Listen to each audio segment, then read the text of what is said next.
horniness equals loneliness. And I don't think it's always loneliness, but it's like we have all these emotions and we're learning how to try and manage those, cope with those, feel those, engage those.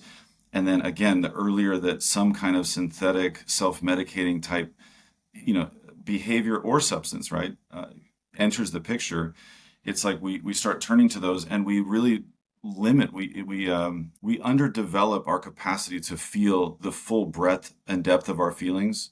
And so then again, I mean, those emotions are there all the time. There's an undercurrent of emotion that is always there. So a lot of times people just look at the tip of the iceberg of the behavior and they're trying to stop the behavior. But again, like I always say, you don't have a porn problem, you have a pain problem. So it's like we want to we do want to contain the behavior so that we can get down underneath to really connect with what is the pain. And I find a lot of loneliness, sadness.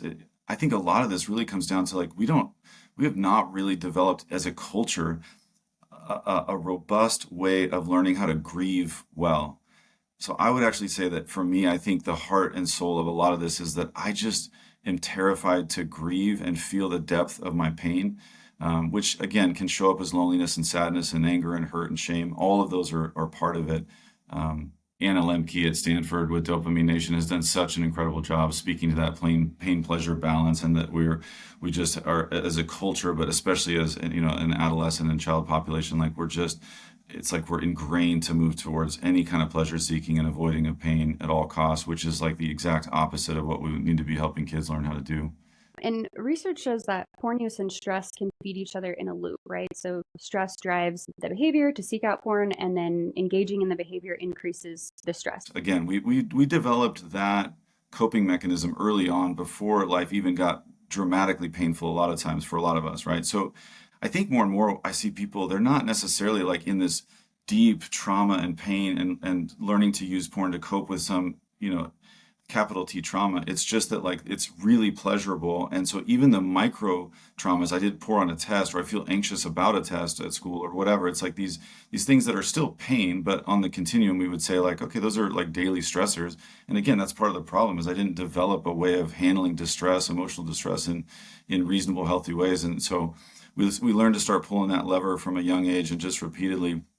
But, and then to your point, that pleasure seeking started creating pain. So now we're medicating the very pain that we're actually creating, right? But once that gets going, that cocktail of dopamine and cortisol is highly addictive in the brain, right? That stress hormone, that fear response. And a lot of times people are acting out they feel a lot of shame about it. So when they act out, they're acting out in pretty small windows of time. They're trying to find times where they're alone or isolated. And so there's a lot of stress. I don't want anyone to find out. I don't want to get caught.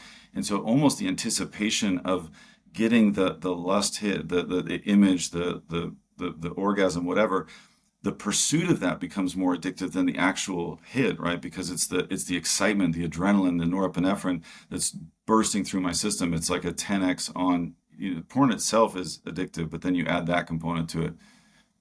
Yeah.